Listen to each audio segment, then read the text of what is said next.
Hey, everybody, and welcome to My EdTech Life. It is Wednesday, it is midweek, it is almost Friday. So, thank you so much for those of you that are tuning in tonight, watching us here with our amazing guest that we have here today. And I'm just really excited for Rochelle to be here today. And it's just been a pleasure to get to know her, follow her on Twitter, and just get to learn a lot from her. So, guys, today it's going to be a great show. We're going to be talking about one of her books that I recently read. So, it's amazing, guys, that I finished reading a book and now I have the author of the book here on the show. Rochelle, thank you so much for joining us here today on My EdTech Life. I really appreciate you taking the time to be here. How are you today? I'm great. It's good to see you. I haven't seen you in almost like a year since I think TCEA, but I do have to say that intro that you had there was pretty awesome. I love the music. It was very cool. So thanks for Thank having me today. you. Thank you. I really appreciate it. And you're the first guest with the new intro Yeah. that I was just like, I want to put this out there and just share it with everybody. But I said, no, no, no, I'm going to hold on to it for the show. And so I really want to give a shout out to Ismael Martinez. He is an amazing creator here from the Rio Grande Valley and their 956 area code. And you can find him on Life Through Lens 2017 on Instagram. So thank you, Ismael, for just doing amazing work. And I'm really excited to continue working with you. So, okay, so let's go ahead and dive in. So, real quick, for those of you that are new to the show, thank you so much for joining us. Thank you so much to all our supporters. You can find us here on YouTube, Facebook, Twitter. You can find us on Twitch, also streaming live. And now to Rochelle. Again, Rochelle is just an amazing, amazing person. So, just in case, just here's a little background about Rochelle. Rochelle is an emerging technology presenter, which I have been blessed to have the opportunity to present alongside her at TCEA. She is a Spanish STEAM teacher, author, and lawyer. So imagine that, all of that wrapped up in this package that we see here today. Rochelle, we were talking earlier. It's like, how do you do it? How do you find time to do all of this? But maybe Yeah. that'll be a different show. Yeah, maybe. Yeah, no. But, Uh, you said emerging technology and the presenting it. I started to laugh because I remember the day that at TCA, I walked in to check on to see if Jamie needed anything, and then she just made me go up and like help out. Like, okay, didn't see that coming. So yeah. So shout out to Jamie Donnelly. I know, she's been amazing. Same thing happened there at TCA. I just stopped her and then she's like, hey, what are you doing right now? You want to come up with me? I was like, okay, sure. So in the similar way, we ended up all three of us on the stage presenting that day. So that was yeah, great. was yep. All right. So Rochelle, again, I'm really excited. I did get your book. I read it. This book, Unconventional, and I'll let the audience or let our audience know where they can find it, towards the end of the show. But this book right here, guys, if you can see it, Unconventional Ways to Thrive in EDU. Definitely a book that I really recommend to all my educator friends that may have never read it or are curious. Just if you want a good book with some great reading and great strategies, Rochelle does an amazing job in this book, and in her writing. And she has three other books that you have available too as well. Yeah, a couple. I think I just had my fifth one come out a couple weeks ago. So yeah, Yeah. yeah, Yeah. I like to So write. yeah, so definitely look her up on Amazon. But Rochelle, I wanted to talk a little bit about this book and a lot of the things that definitely just resonated with me. And from the time that I opened the book, and I'm being very sincere here, from the time that I opened the book till I flipped to the last page, I was able to identify myself in some aspect, not only to you as far as the way your experience, but I also learned so much and gained so much from what was written, strategies, ideas, different ways of seeing things that maybe I had never seen before. And it was just a really great experience altogether. And one of the things that I want to start off with, as far as talking about the book, is you start up right off the bat with something that I believe is really, really important. And I know we talked back, before the show saying, I know we talk about this a lot, Maybe the topic can be overdone, but there might be somebody listening today for the first time and maybe hearing something and may be able to learn or gain something from our conversation. But it's on definitely building relationships. Relationships are the foundation. Through your experience in teaching, Rochelle, can you give us just a little bit of your experience as far as uh, relationship building and the good that comes from that in your classroom or now even through virtual instruction? Yeah, it's over the course of my teaching career, which spans a lot of years at this point, I never say a specific number, honestly, because I kind of forget because time goes so fast.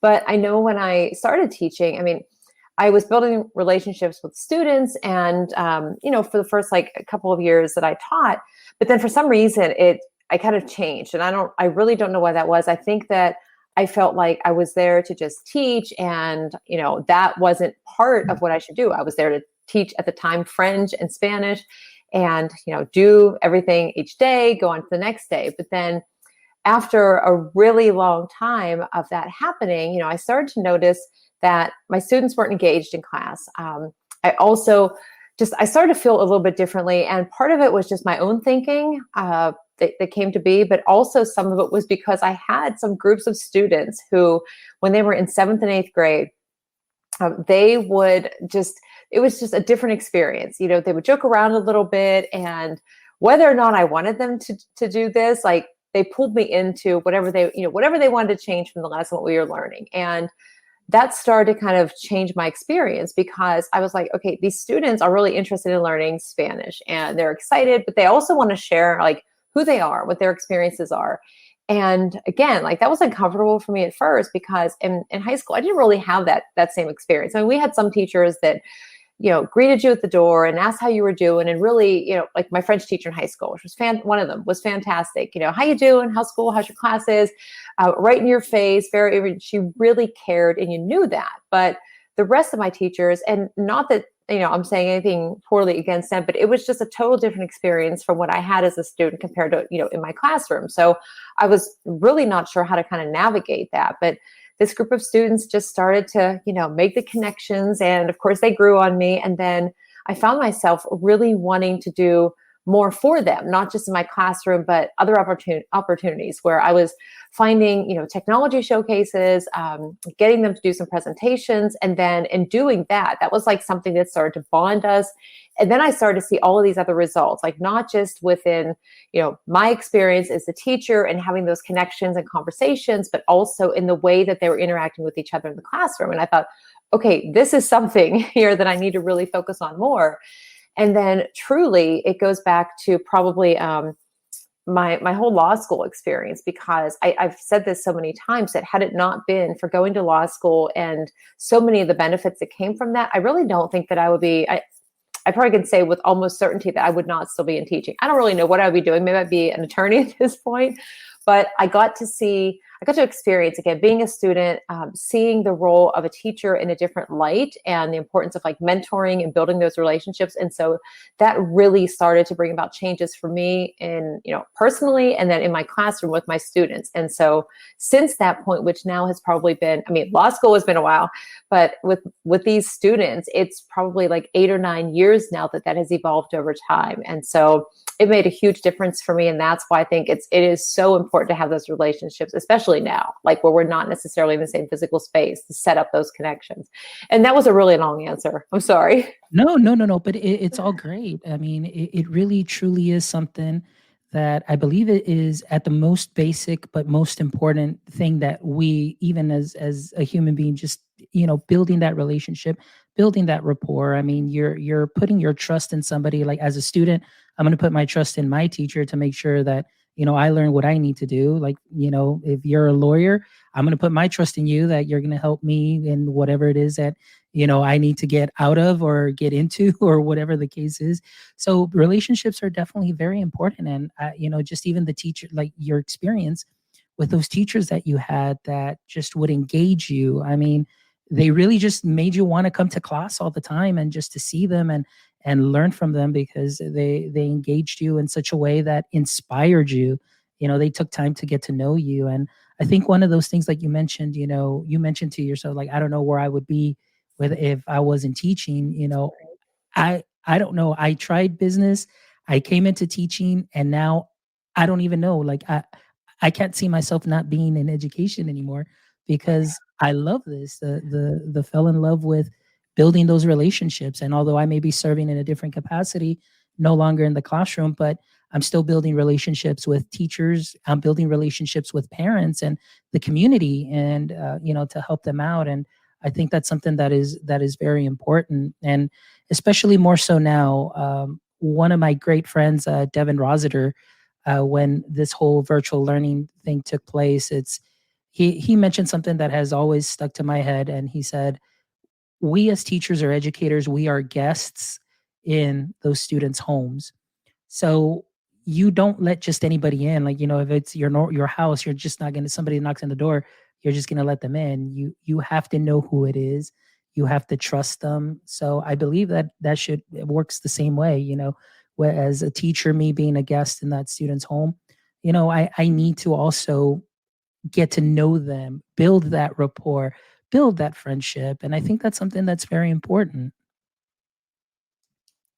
Yeah, as you're talking, I'm thinking about just specific. I mean, even in the last, let's see, couple of years, I had some students who came back, wrote me letters at the end of the year to thank me for whatever, whatever the way that I was teaching, or just I forget how the one had written it, but it was the nicest note card. But I had never gotten those things, and so the first time I got, I'm like, what is this? And then I read it. I mean, I always say my eyes sweat, but I thought, wow, like after all of these years, I guess maybe what I'm doing, the fact that I've kind of, relaxed a little bit and been more open to that. But it was hard at first, but the benefits, especially for me as a language teacher, I'm the only Spanish teacher in my school. And so for some of my students, if they have me in 8th grade for the STEAM course, and then they take Spanish, if they take 4 years of language, or even potentially 5, depending on, if they start earlier, I have them for a long time. So we have to build those relationships. And sometimes it's not always the easiest to do. I mean, there have been times where I've thought of every single thing I could possibly think of.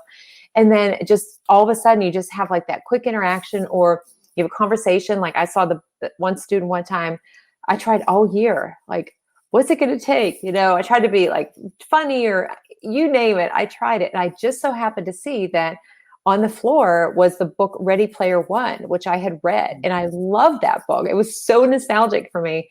And I said, whose book is that? And this student said, that's mine. Why? And I went, wow, I love that book. And that was like the biggest change. I thought, oh my gosh, I've been working for like 7 months trying for something. And had I not looked down, or even the student that did the cover for my first book, like just noticing the talent of drawing and doodling, and not wanting to say like, why are you drawing in my class, or why are you doodling, but recognizing the potential and all these other interests of students, and then building that relationship over time. I mean, just what a difference. And you're right. Like now when I say about law school, I don't know what else I would do. I might not necessarily always be like in the classroom teaching, but then I think, but I would lose so much, because I love that opportunity to interact with the students and to keep learning myself. So I don't know, far different from what I said years, or what I thought many, many years ago. But yeah, if you would have told me in high school, you'll be teaching Spanish, I'd be like, but I teach French. So yeah, yeah. Hey, same thing. They're like, I would It's have a never thought I'd language. be a teacher. Yeah, it's a language. There you go. But see, I think along with those lines in the conversations, like you're saying, you're building the relationships. It's foundational. They're in the classroom.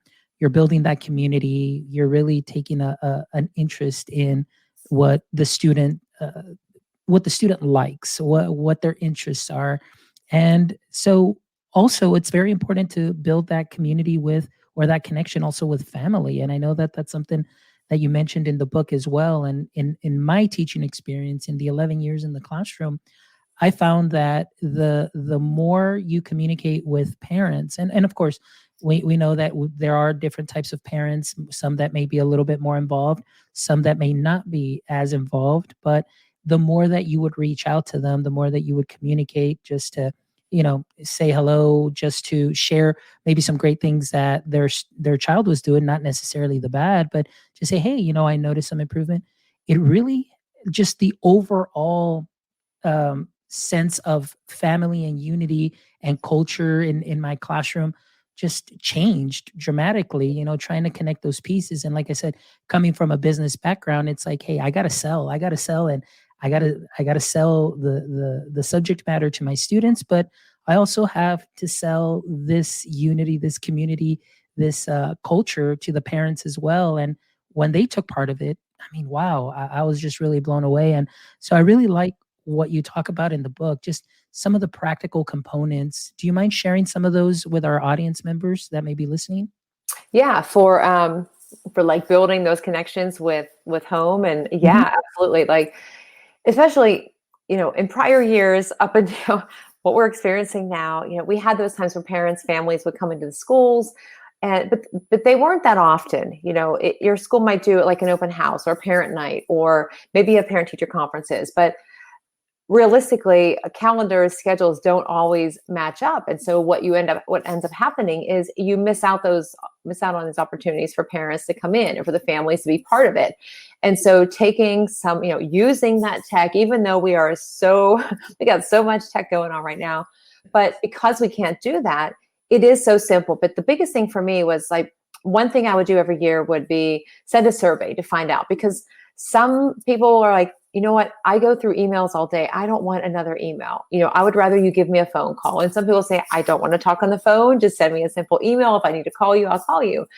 And if we can't be like the start of this school year, we were fully virtual. So we didn't have that chance to be in the classroom with our students. We didn't have the open house, and having things like, one thing, and I always talk about it, is Bunsy, where I can create an about me, which not only introduces the students to me, where they can see me, I can have some goofy video that I record, and that's great for them to see, but also for parents to be able to see, this is the teacher, and you can hear that enthusiasm, versus sending an email that says, this is what my class is about, this is what you can expect. But when they can Mhm. actually see you and hear your voice and that enthusiasm, or whatever the quirkiness is of it, that you want to, the real you, I think that is so important. But then other messaging apps and things that we can use, of course, that parents can have to be a part of, so that if they need to know, like, what am I missing? What is coming up? How can I support my student at home?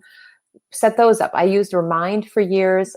There's a lot of possibilities. Even Flipgrid. Flipgrid is a fantastic tool for so many reasons, but for families to get to know each other too, because that typically tends to be part of it, is like the families come in, they get to associate with the other families, and you have that support on the outside of the school as well as on the inside of the school. So setting up and helping, students are learning the tech, the teachers are setting it up, and we're all kind of supporting students together and building that community that's not the in-person, but it helps to foster that development of those skills and that relationship building that transfers over to the classroom. And I've seen that happen so many times. It's like, students are like, I'm not going to speak in class. I'm like, okay. So they'll go and record a Flipgrid video, which maybe they've done 10, 15 times.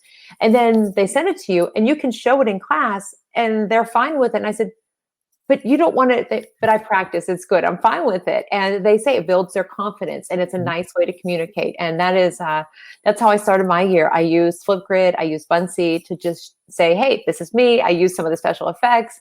I'm sure there were probably like, oh my gosh, like, we got to try out all these things. But what better way to really introduce who you are and to set up that foundation for building those relationships than that. And that's exactly what I would do in my classroom, so Mm. just a few ideas. That's great. I mean, just that reminds me also, just my last couple of years in the classroom doing fifth grade and being able to build that community, like you said, sending messages. I would use Seesaw, Yeah. and I would, share everything with the families. So the students would do their work, and they love that they would get a genuine response. I mean, you have parents that would put like, or they create a video. And then what I would start doing is I would invite parents that were able to come during the class periods as the students created just presentations. I would just say, hey, here's, what I need. Here are your choices. You can either work as a group and create a slide deck. You can do this other type of presentation, whatever the case was. But one of the things was that they would have to present in front of the class, or create a video that they would present in front of the class. But we started getting parents coming in, and the parents, at first it was like, two or three. And then I guess, parents talk and they have their own channels of communication where they're like, hey, did you know that maybe so and so is doing this? So then all of a sudden I started getting more parents. Before you knew it, every time we had an event, parents were bringing in snacks. It was kind of like the T-ball parents, like they would bring in snacks for the class just because everybody participated and did something. And it was just something phenomenal, but it really does help it does affect your classroom in a positive way because everybody's connected. And I think too, now you mentioned with so much tech, everybody's learning it together, whether it's the student, the parent also as well. It's a community effort. And of course you do run into some obstacles and some frustrations, but you're working through this together. And I think that also helps a bit in building that community. So that's awesome. That's great. Now, let's talk a little bit. I know I read some of my favorite topics here, and I said, let me speak to the author about this. I'm really excited, but just passion for knowledge, igniting passion for knowledge. I know, right now, maybe a lot of teachers may feel like I'm so overwhelmed. What can I do? I can't do any extra stuff. What are some ways that now that you've switched over from traditional classroom now to online learning? What are some ways that you still continue to ignite a passion for knowledge with your students? Yeah, it's, one thing that I'm trying to think, it's hard to say, it's like, it's almost been a year now since, school's closed and everything. And we're like, all right, everything's online. Like, what do we do? And it didn't matter how much tech use you had been having in your classroom or how much technology experience you had, because it was like, okay, what do I do from here? And one thing that I thought that was really a good idea at that point was anything that you've thought about doing but never had time for, or something you've been curious about and you're, I don't have time to get into that, or there's too much, or I don't know if it would work. The end of the last school year was the best time to do that because, what else, right? Everything was kind of all over the place. So to just branch out and try something differently. And it's not always about the technology tools, but it's about the methods or whatever we're using. And project-based learning, for example, is something that I think, or Genius Hour, choice boards, those types of things where it doesn't matter if you're in the classroom, if you're virtual, if you're hybrid, having all those possibilities where, let's say we're in school today and we go home, we don't have any of our books, we have nothing, no materials. And then we found out, what, hey, school's closed for 3 weeks, which would be like, oh, no, not again. But if we have some of those options, or even if you haven't done that, a quick Google search or go into some of the websites like HyperDocs or something, those they already have. That's the beauty of it. So many of these have so many templates and things available in the library that you really don't have to invest a ton of time. You just have to get something to start. And you all know this too, especially when it comes to like augmented virtual reality creation. There's so much to know about it. There's no way we can know it all. We just have to know enough and then get the students to start and then just peek over their shoulders and learn like, oh, I've been trying to do that for 2 months and you just did it. So I learned that much faster.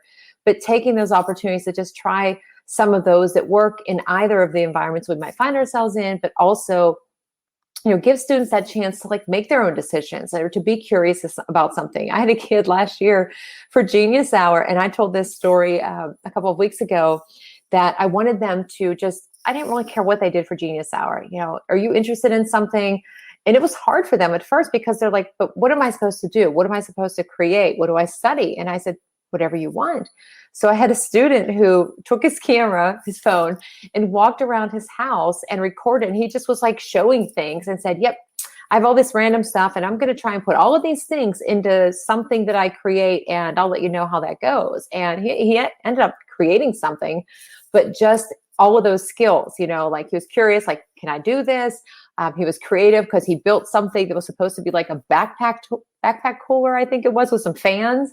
So it was neat to see what he had done. But giving the students a chance to explore something on their own, to be more independent, or if it's using tools that we've already been using, finding different ways to use them. Because that's the other thing about it is so many of them aren't just like a tool for assessment or for creating like, I don't know, an infographic, for example. We can use them in so many different ways. And my students have come up with so many ways to use some of the tools where I think, wait a minute, I didn't even think about that. Or in other cases, I never thought about them being the creators with some of these things, like a Nearpod. I mean, I had a kid who he didn't want to use technology, didn't want to do a project, just wanted to draw something. And he came in with a Nearpod lesson a couple of years ago that he created. I was like, are you kidding me? Like, you didn't want to do any of this stuff.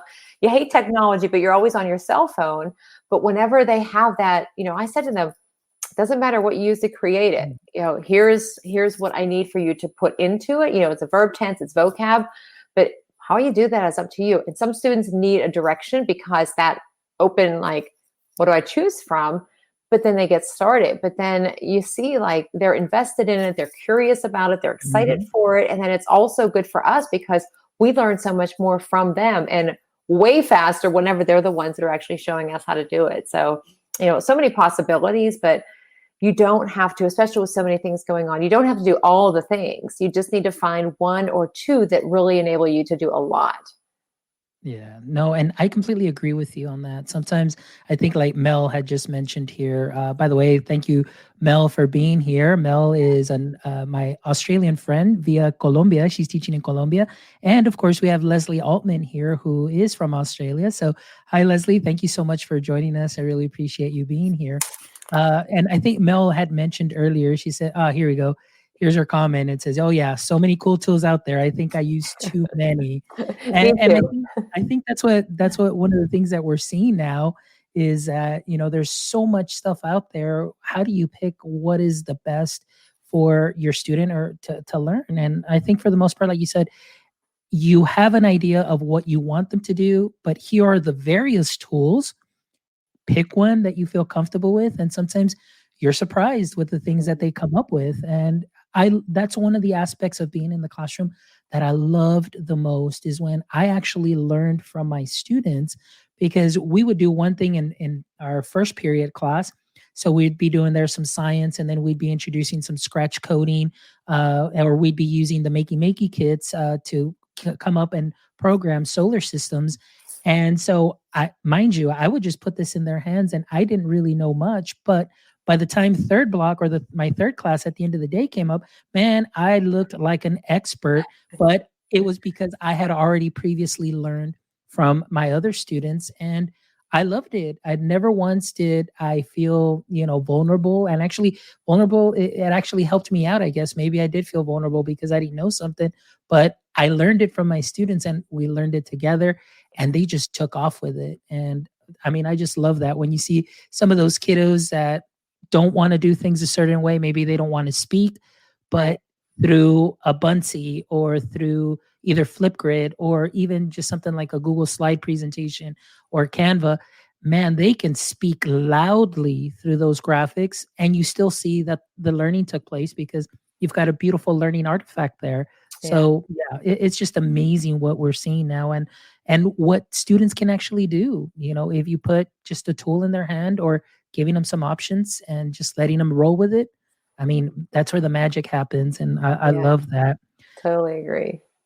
So, in keeping up with this, because I think that this ties very well with, igniting passion for knowledge, but also one of the chapters that you talk about here in your book is exploring the world beyond the classroom. But I want to talk this, maybe more for the teachers, our audience that may be out there listening, that may be like, well, how else can I engage? How else can I extend lessons? And now that we're not in the four walls, now learning can take place pretty much anywhere because of accessibility to devices. I know maybe the connectivity may not all be there, but for the most part, we can get most of our kids up and running. But on the teacher side, Rochelle, what are some ways that maybe teachers can start changing their mindset, or maybe thinking a little bit more about exploring the world beyond the classroom, and why that's important for our students? Yeah, it's I have to think, it goes back to project-based learning a couple of years ago. I mean, as a language teacher, I remember, well, as a language student, we did pen pals. I mean, old school, write it out, send it, you hope you get a response, and the time that took. And then a few years ago, we were doing project-based learning, and we were using Edmodo at the time. And so I just reached out to some of the different educators to see if anybody from, any Spanish-speaking country wanted to connect their students with mine to kind of just have conversations, because my students wanted to ask questions about, what's it like to live there? What are your family customs, traditions? And I guess the initial, like, here we go with PBL, because I was totally wrong about what PBL was for years. But then whenever we had those connections, it didn't really require a ton of extra time on my part. I just set up that initial, here's my class, here's your class. I set up a group on Edmodo, and then the students just interacted and had the questions, posted pictures, asked, whatever it was that they wanted to know about, solely written in that space. So it was it was great for practicing digital citizenship skills and for building that, like, those social connections and relationships with those students. But then we just added a little bit at a time. And so the next thing we did was 2 months in, I think I added on Flipgrid. So I remember the day that we got the first Flipgrid video. We sent one to them, but then we got the video back from students in Argentina. And my students, I was so excited. I had seen it before they came in because it popped up, and I'm like, I can't wait for them to come in. But then when they came in and they saw it, and they were just, like, wow, like, that's the person I've been talking to. And, it's so neat to see them. And then they could see their uniforms and the school, and the fact that it was like an open campus. And then one of the students pushed over and had a moped. They're like, why does he have a moped at school? And, their lunch, and the fact that, some of them were carrying, like, they had a big thermos, and the kids are like, why are they holding a thermos? I'm like, well, they're drinking mate. And they're like, what's mate? And, just all of these conversations that evolved, that it wasn't anything that took my time to create. It was those kids that made that video. Their teacher helped them. They set it up. I think they were sophomores and juniors, but they recorded short videos, and we would send them back and forth. And whether the video was like a, 60-second, 2-minute, the learning and the questions and the curiosity that stemmed from that. Sometimes it took over our entire period, which some people might think, oh, I just lost my whole period. But it was such authentic and, like, meaningful conversations for them that we just continued to add different tools into it. So, like, we added in Bunsey, and my students created an About Me, where they recorded a short video introduction and shared it with the students in Argentina, who then, they'd never heard of Bunsey. So then they were like, what's this Bunsey thing? So they made a Bunsey and sent it back to mine, who, of course, were like, why do they get to go home for 2 hours for lunch? Just these different questions. So beyond just that PBL, which I thought, yeah, we're going to have these, global connections, then they kept adding on these other components to it, building the language skills, but also building their global awareness and, social awareness too, which then now ties into social emotional learning. So helping our students to learn more about, like, yeah, I want them to learn Spanish. Are they all going to become Spanish teachers? No, but I guarantee that I will have several at some point. That's why I always tell them, like, I didn't think I would be a Spanish teacher in high school. We'll see what happens. But they're building skills that are good for now. They're learning the language, but they're also developing technology skills, but more importantly, those social emotional skills that tie in directly to what they'll be doing when they leave high school, if they go on to a 4-year college or some other career education, or get into the world of work. And so that's kind of another long answer for you, but it's just like, it does it, when I look back at the whole process of all of the components of that, for example, there is so much in it, but it wasn't that I did all of that at once, because that would have overwhelmed me completely and overwhelmed the students. They've been like, why do I got to do so much stuff? But just adding one thing at a time and seeing where it went. So then at the end of the year, we ended up with a Skype, and just having all of that technology and building so much of, the knowledge base, but that awareness, developing empathy. There were so many components that became part of that it's like, wow, all that really took was me setting up that initial Edmodo and a couple other steps along the way. And I had students come back that said, you know what, like, I've never had a learning experience like that. I was able to learn so much by asking that one student specific questions. What's it like to live there? And then the other part of it that was just blew me away was students said, I really stopped caring about the grade. I just wanted to know, what was I going to learn next? What could I do next? And then, the next step of that was learning about the Sustainable Development Goals. And, I have students who are in some different groups in my school, like Model United Nations, who really care a lot about what they're learning. And the fact that they could then bring that into Spanish, it was like, it was a lot. And I just thought, I wish I could have done that, long ago. But we also did bring in the VR with that, because Nearpod was one of them. And they created a trip for the students in Argentina to come to Pittsburgh. And, like, hey, here's what you can see. And same thing happened. The students in Argentina said, what's this Nearpod thing? And they made a come to Argentina trip. So it's a lot. Like, I just dumped a lot of, like, tools and ideas, but the whole thing is, like, I wish I would have done that sooner, because in my mind, I thought it was just this really big process, which it is if you do it all at once. And that's, I think the lesson is like, you don't have to do all the things at the same time. You just have to start with one thing, one idea, and let the kids take it in their own direction. Pick an AR, VR tool, show them this is what it is. And I tell you what, and you probably say the same thing, is like, you're ready to say, okay, now what you want to do is go here. And meanwhile, they've got some like dancing thing around you that they've already Snapchatted probably to all of their friends. And you haven't even finished telling them how to set up an account. So it's like, you just got to start, let them go, and cross your fingers that it's not all out there on social media. No, I'm kidding. Yeah.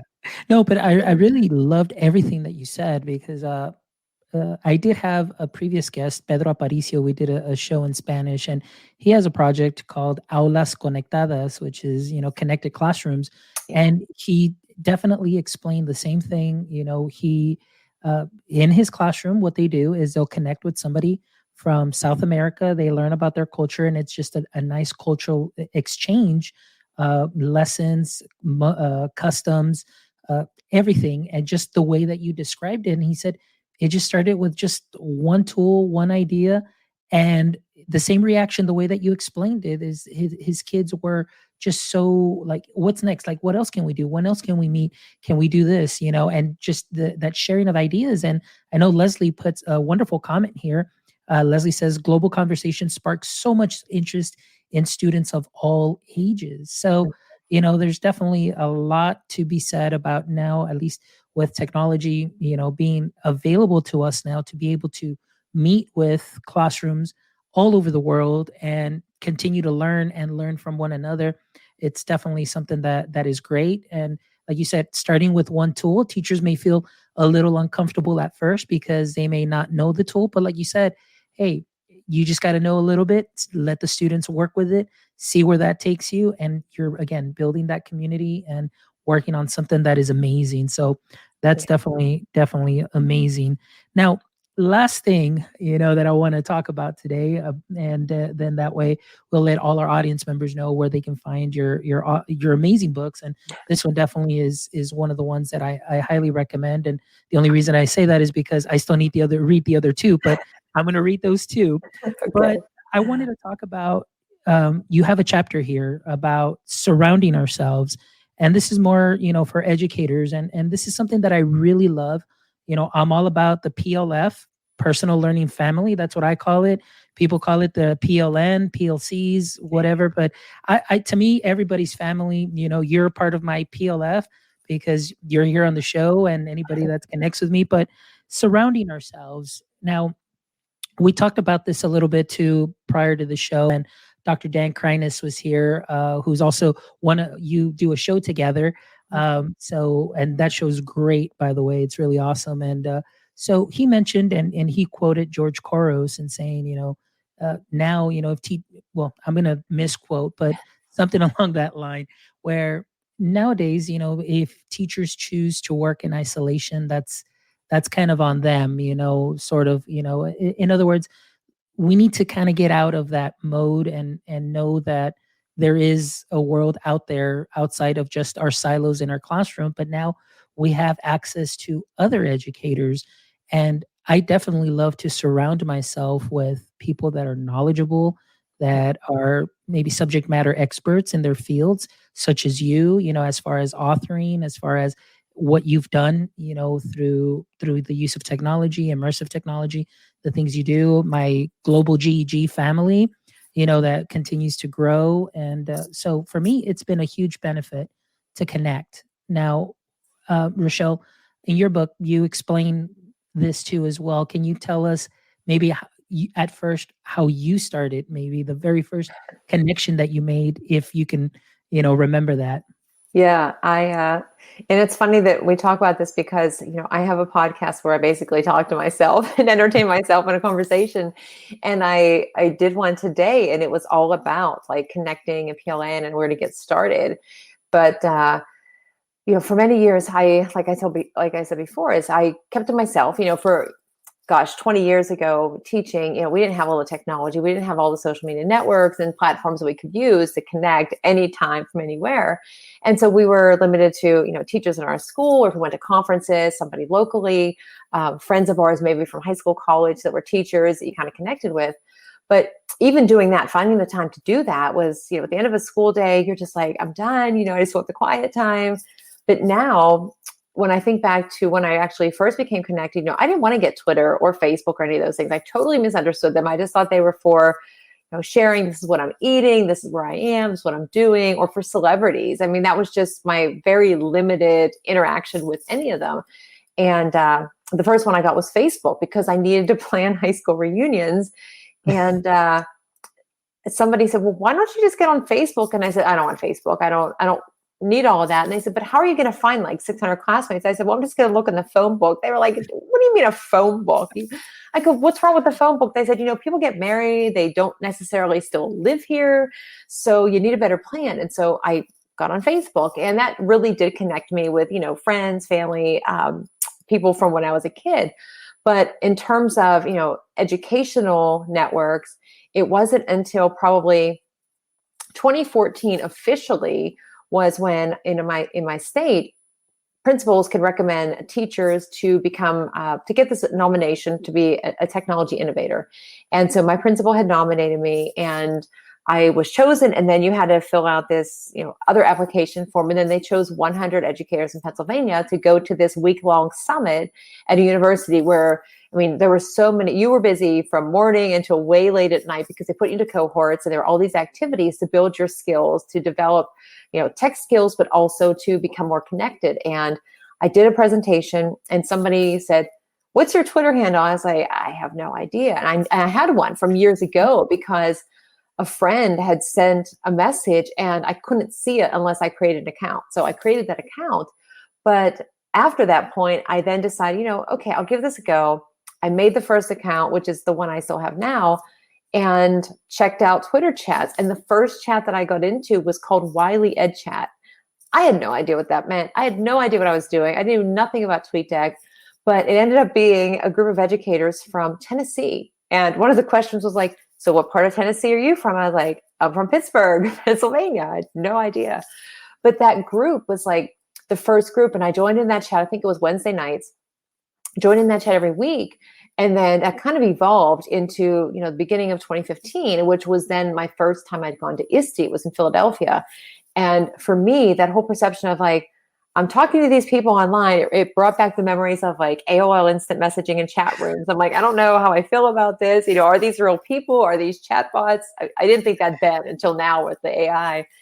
And I remember just being at the conference, and I was overwhelmed because there were so many people there. But then I took a few steps, and people were like, hey, aren't you? And then you had those friendships, which you already had the friendship, but having that in person. And then since that time, I just started to kind of add on different networks and to build and to get more involved. And now I know what Twitter chats are about. I know all about TweetDeck. And I only wish that I had done that sooner, because I think of all that I've gained in my life, personally and professionally, from those connections and what a difference it has made. But then I also think about how many opportunities did I lose because I chose to not connect in those ways beyond like a language teachers conference, for example. And so I recommend, anybody who isn't on Twitter, you don't have to do all of them. There are so many now with Clubhouse, which is another one that's so popular, which I don't have an iPhone, but maybe on my iPad. But just finding something, especially now when, if we're not in our classrooms and we are teaching from home or hybrid, we're not interacting in the same ways that we were. And thankfully we have this tech, the computers with the Zoom, even if we are Zoomed out or Skyped out or whatever, it's still so nice to have those connections, to have the conversations where you don't feel like it's been so long since you've seen somebody. And so it's amazing to think, like, just by creating that one Twitter account, like how many other people that have come, like Jamie, for example, we'll talk about Jamie Donnelly. Yes. Her and many of my best friends are people that I met through Twitter. And I have really good friends who I have not had the chance to meet yet in person. And I just think, like, I talk to some of them every single day. And if I didn't have any of them, I would be so lonely at this point. So I wouldn't know you from any of these connections either. And it's just all about those opportunities. And so it's a choice that if we make that choice to not connect, it's also a choice we're making kind of for our students and everybody we work with, because we have that potential to bring in so many new ideas or to find the support when we're frustrated, or we feel like, you know what, I'm not cut out for teaching. I don't need to do this, or I shouldn't be doing this. And then you just have that one person even that says, hey, wait a minute, like slow down. And you can talk to him, because what you're experiencing, there's somebody else out there that's experiencing it. And you need to also tell your story and share that, because it might just be that what that one person needs. So Yes. I don't know. I rewind and I think, like, I wrote a series of like 5 blog posts years ago about like, and I was wrong about this one and I was wrong about that one. So yeah. Well, no, and I agree with you. I mean, it's just so great to be connected with so many, because if it wasn't for those Twitter chats, AR, VR, and EDU, Yeah. I wouldn't have had the opportunity to meet you, and then of course get pulled up on stage by Jamie and presenting together, and now you're a guest on the show, and I'm just so excited because I just continue learning from you. That connection that you make is just a friendship that I would have never made that here. I mean, and that sounds weird, but you do have your PLCs here, but I want people to know that, I mean, it can start with something local, just like your school, then you can go state level, national, and even global level. I mean, everybody is pretty much a Twitter handle away, one tweet away, a DM away from helping or, answering any questions. And sometimes, like I was talking to Rochelle earlier, is maybe sometimes as educators or teachers, we may feel a little intimidated because somebody might be famous. They have more than 1,000 followers, and you're like, oh, I don't know if they're going to answer. But you know what? I've lost that fear, and sometimes I'll just reach out to people, and people are so approachable and so kind and so nice, and they're always willing to help, and that's definitely something amazing. All right, my friend. Well, I would like for you to take a little bit of time here, Rochelle, to let our audience members know that are listening or will rewatch the show, where they can go ahead and find not only Unconventional, but the rest of your books that you have. Yeah. So all books are on Amazon and Barnes and Noble, but Mel's so funny. But I also I've been doing just like my own little author special, because I like to, I buy the books and then I can, sign the books. I can send some stickers in them and all of that. So I love doing that. And I just got some copies, yay, of, thank you, of my newest book. Actually, they just came in the mail yesterday. So I was sending out some books today, but I do have, I'll drop it in the chat for you too. But I try to make bit.lys that are easy for me to remember. But if anybody would so happen to want, because I've been like bundling them together too, because like the in other words is a book which you don't have to even be an educator to read it because of the quotes and the stories. But especially now, I love that we were talking about Unconventional, because if anybody's been thinking, I would like to try AR, VR, I don't know where to start and I don't have the time. Like, seriously, I've done all the groundwork for you, because I put it into like the easy steps. Here's what it looks like. Or my book with ISTE, the Charnu course, same thing. I have stories from students and I have stories from other educators, because I want to save that time. Like, that's my whole motivation, is if I can save you the time so you can just go and do it, then that's what my inspiration is about, or my passion is for, I should say. So yeah, would love to hear if anybody's reading the books. If you have other ideas to share, please let me know, because always looking for ideas. Awesome, Rochelle. And where else can maybe our audience members listen to you as well? Well, let's see, my own podcast, if you want to do that. But really, one of my favorite things is on Mondays and Fridays in my Thrive in EDU community, of which you are a member. Melody McAllister and I go live, and sometimes it's just us, and sometimes most of the time we have a guest talking about education, having some fun. And so I definitely invite everybody to join that as well, because it's a good space to just share what you're doing. If you're writing a blog, if you read a blog, if you're presenting on something, if you're completely frustrated, you just want to ask, a funny question, that is the space to do it in. So definitely recommend joining our group.